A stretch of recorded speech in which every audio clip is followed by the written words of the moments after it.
Hello friends, today we will start features of motivation या characteristics of motivation. Okay, so let's start. First है internal instinct या internal feeling या internal needs, तीनों एक ही चीज़ें हैं. So motivation is an inner psychological force which force a person to act और not to act in a particular way. इसका मतलब है कि मोटिवेशन एक इनर साइकोलॉजिकल फोर्स है, अंदर से वो जनरेट होती है इंसान के. वो हम देख नहीं सकते बट वो बिहेवियर के थ्रू ऑब्ज़र्व ज़रूर कर सकते हैं, और वो फोर्स करती है इंसान को कि वो काम करे या ना करे. एक पर्टिकुलर वे में इंसान जिस वे में उसे मोटिवेट किया जा रहा है वो उसे काम करे या ना करे मोटिवेट होके, उसी को कहते हैं इंटरनल नीड या इंटरनल फीलिंग. नेक्स्ट है motivation is a complex process. ये क्या है कि बहुत ही कॉम्प्लेक्स है, मतलब कि इतना भी इजी नहीं है कि किसी को भी समझाने से समझ में आ जाए, मोटिवेट हो जाए. और ये क्या है कि यूनिवर्सल थ्योरी और अप्रोच टू मोटिवेशन. ये यहाँ पे क्या है कि ये यूनिवर्सल थ्योरी नहीं है कि हर कोई एक ही मोटिवेशन के थ्रू मोटिवेट हो जाए. यहाँ पे बोल रहा है more ever individuals differ in what motivates them. यहाँ पे ये ज़रूरी है कि कौन सा पर्सन किस तरीके की मोटिवेशन से वो मोटिवेट हो रहा है, वो किस प्रकार से मोटिवेट हो रहा है. ठीक है.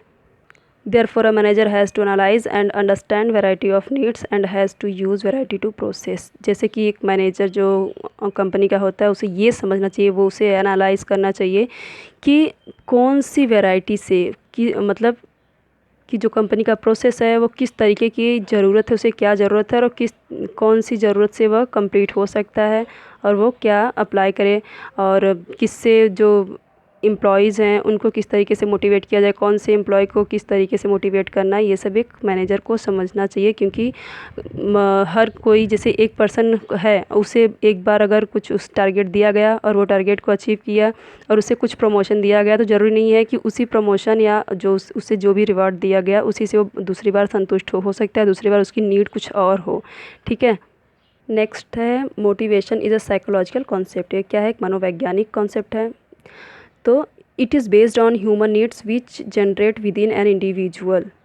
जो मोटिवेशन है ये इंसान का मतलब इंसान के ज़रूरत से जनरेट होता है. जब इंसान को ज़रूरत होती है तब वो मोटिवेट होता है. जैसे कि अगर कोई पर्सन है, किसी का अच्छा घर देख रहा है और उसके पास घर नहीं है अच्छा, तो वो सोचेगा, मोटिवेट होगा अच्छा घर देख के, उसकी मतलब कि उसका प्रोग्रेस देख के कि हाँ मुझे भी ऐसा करना चाहिए, मुझे भी ऐसा घर लेना चाहिए, तो वो मोटिवेट होगा. ठीक है.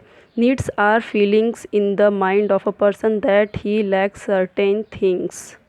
जो इंसान की फीलिंग होती है, ठीक है, तो उसकी नीड को अगर वो पर्सन में कुछ कमी रह जाती है या वो कंप्लीट नहीं कर पाता, वो जो चीज़ें उसे चाहिए, जैसे कि वो घर चाहता है और नहीं हो पा रहा है, तो such feelings influence the behaviour and activities of the individual. तो ऐसी ही चीज़ें उसे बार बार मोटिवेट करती हैं, उसे प्रभावित करती हैं अपनी फीलिंग से, कि ताकि वो भी ऐसी एक्टिविटीज़ करे, बिहेवियर करे, ताकि वो अपने गोल को अचीव कर सके, अपने टारगेट को अचीव कर सके. नेक्स्ट है motivation causes goal oriented behaviour. यहाँ पे क्या है कि मोटिवेशन के थ्रू गोल को पाने के लिए इंसान वैसा बिहेवियर करता है कि मोटिवेशन के थ्रू मोटिवेट होके अपने बिहेवियर में चेंज करता है ताकि वो अपने गोल को पा सके. तो मोटिवेशन एक कारण बनता है अपने गोल को अचीव करने में. A person behaves in such a way that he can satisfy his goals और नीड्स. तो एक इंसान ऐसा बिहेवियर करता है, ऐसे अपने बिहेवियर में चेंजेस लाता है कि जिससे कि वो अपने गोल और नीड्स को कंप्लीट करने में कंप्लीट कर सके और खुद सेटिस्फाई हो सके. वो ऐसा बिहेवियर अपने में लाएगा, अब खुद हार्ड वर्क करेगा या फिर मोटिवेट होके उस वे में काम करेगा जहाँ पे उसके नीड्स कंप्लीट हो सके, फुलफ़िल हो सके. A person will work so long as he feels his actions are fulfilling his strongly felt needs. तो ऐसे वो इंस्पायर होके, मोटिवेट होके एक पर्सन क्या करता है, मतलब लंबे समय तक काम करता रहता है मोटिवेट होके, और वो देखता है कि उसका जो कार्य है, जो उसकी एक्टिविटी है, वो उसके नीड्स को मतलब फुलफ़िल होने में स्ट्रांगली मतलब उसे अफेक्ट कर रहा है, मतलब उसका काम हो रहा है. जैसे जैसे वो हार्ड वर्क करते जा रहा है वैसे वैसे उसका काम बनते जा रहा है, वो अपने गोल के काफ़ी करीब आ रहा है. He will not pursue the activity and will lose interest in his work if he feels that it is not satisfying his needs.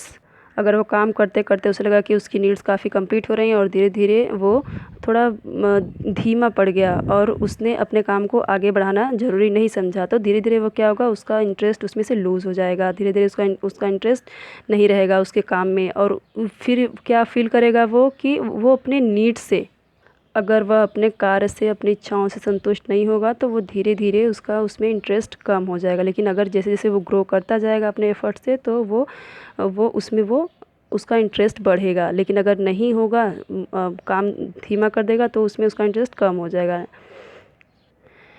Next है human being can be motivated. इसका मतलब क्या है कि सिर्फ इंसान ही मोटिवेट हो सकते हैं, ना तो जानवर मोटिवेट हो सकते हैं, ना जैसे कि लैंड मशीन, ये सारी कैपिटल, ये सारी चीज़ें मोटिवेट तो नहीं हो सकती। सिर्फ इंसानों के अंदर वो फीलिंग होती है जिससे वो मोटिवेट हो सके। It is only human being who can be motivated, the others means of production, land, capital, machine etcetera can be not motivated. Same वही चीज़ है कि सिर्फ इंसान ही दूसरों से मोटिवेट हो सकता है या फिर किसी चीज़ से मोटिवेट हो सकता है। बाकी की चीज़ें, मतलब ये सारी चीज़ें जो नॉन लिविंग थिंग्स है वो नहीं हो सकती। नेक्स्ट है motivation is different from moral. तो मोटिवेशन क्या है? इसका मतलब ये है कि मोरल जो है वो एक मेंटल स्टेट है, वो मतलब कि मनोबल है, इंसान का आत्मविश्वास है जो कि अपनी इच्छा को व्यक्त करता है कि वो काम करे या ना करे। लेकिन मोटिवेशन क्या है? मोटिवेशन इंसान को फोर्स करता है कि काम करना ही है। ओके। नेक्स्ट है कंटिन्यूस प्रोसेस, या मतलब ये डायनामिक एंड कंटिन्यूस प्रोसेस है। डायनामिक मीन्स जो चेंज होता रहता है। Continuous process, there is no mechanism to ensure that all the person get motivated by a particular incentive all the times. इसका मतलब है कि इसका कोई मैकेनिज़्म नहीं है कि हमेशा एक जैसा ही यह रहे, ये चेंज होता रहता है। कि अगर कोई एक पर्सन को किसी एक चीज़ से, पर्टिकुलर थिंग से वो मोटिवेट हो गया, तो हमेशा के लिए उसे उसी चीज़ से मोटिवेट होता रहेगा। एक बार जिस चीज़ से उसे मोटिवेट कर दिया गया, जिसके थ्रू उसे अगर कोई पर्टिकुलर इंसेंटिव दे दिया, तो हर टाइम वही इंसेंटिव उस पे लागू होगा, ऐसा नहीं है। उसकी डिमांड, उसकी डिज़ायर चेंज होती रहेगी। ये होता है डायनामिक प्रोसेस। और कंटिन्यूस प्रोसेस मतलब ये हमेशा चलता रहता है। एक कंपनी में जितने पर्सन हैं वो हमेशा मोटिवेटेड होकर निरंतर काम करते रहते हैं अपने आगे के प्रमोशन के लिए या फिर इंसेंटिव्स के लिए, बोनस के लिए। वो अपना जो लक्ष्य है उसे पाने के लिए काम करते रहते हैं। नेक्स्ट है इट कैन बी पॉजिटिव और नेगेटिव, दोनों हो सकता है। Positive motivation seeks to create an environment which is holy congenial for the employ और students to work more and better. अगर आप एम्प्लॉय मतलब कंपनी के थ्रू ले रहे हैं, तो इसमें मतलब कंपनी के पर्सपेक्टिव में देख रहे हैं, तो फिर क्या होगा कि मतलब एम्प्लॉय के बारे में बात कर रहे हैं। और अगर स्कूल के बारे में अगर देखें पॉजिटिव नेगेटिव, तो स्टूडेंट्स के बारे में। तो पॉजिटिव मोटिवेशन क्या होता है कि एक एनवायरनमेंट क्रिएट करता है जिससे कि सारे मतलब पर्सन के लिए कंजीनियल होता है। अच्छा मतलब कि मतलब प्यार से बोलते हैं ना, सौहार्द पूर्ण हिंदी में से बोलेंगे तो पर्सन से, एम्प्लॉय या स्टूडेंट से, ताकि उनका जो ताकि वो जो अपना जो students to work more and better, तो ताकि वो अपने काम को अच्छे से और बेहतर तरीके से कर सकें। तो पॉजिटिव ऐसे होगा कि जैसे उनको प्रमोशन देके, उन्हें एडमायर करके, प्रेज़ करके, रिवॉर्ड देके, इस तरीके से उन्हें मोटिवेट किया जाए, तो वो पॉजिटिव होगा। नेगेटिव कब होगा? कि जब उन्हें डिमोशन दे दिया जाए, मतलब उन्हें बोला जाए कि अगर आप अपने टारगेट को अचीव नहीं करेंगे तो आपका डिमोशन हो जाएगा, आपको और काम दे दिया जाएगा। लेकिन अगर टारगेट वो कंप्लीट कर लेंगे तो उन्हें मतलब कि प्रेज़ किया जाए, उन्हें और अच्छे से उन्हें और प्रमोशन दिया जाए आगे, और उन्हें इंसेंटिव दिया जाए, बोनस दिया जाए, उनके काम की तारीफ़ हो, तो वो अगर उनको बोला जाए ऐसे, तो वो होगा पॉजिटिव। लेकिन अगर उन्हें नेगेटिव वे में बोला जाए, लाइक वार्निंग, कि आप अगर ये काम नहीं कर पाएंगे तो आपका प्रमोशन रुक जाएगा, आपका इंसेंटिव रुक जाएगा, और आपके ये सैलरी कम कर दी जाएगी। ये सारी चीज़ें क्या होती है? डीमोटिवेट करती है इंसान को। मतलब नेगेटिव मोटिवेशन होता है ये। मतलब मोटिवेशन पॉजिटिव भी हो सकती है, नेगेटिव मोटिवेशन भी हो सकता है। तो यही है, इतना फीचर्स आपके। Thank you so much.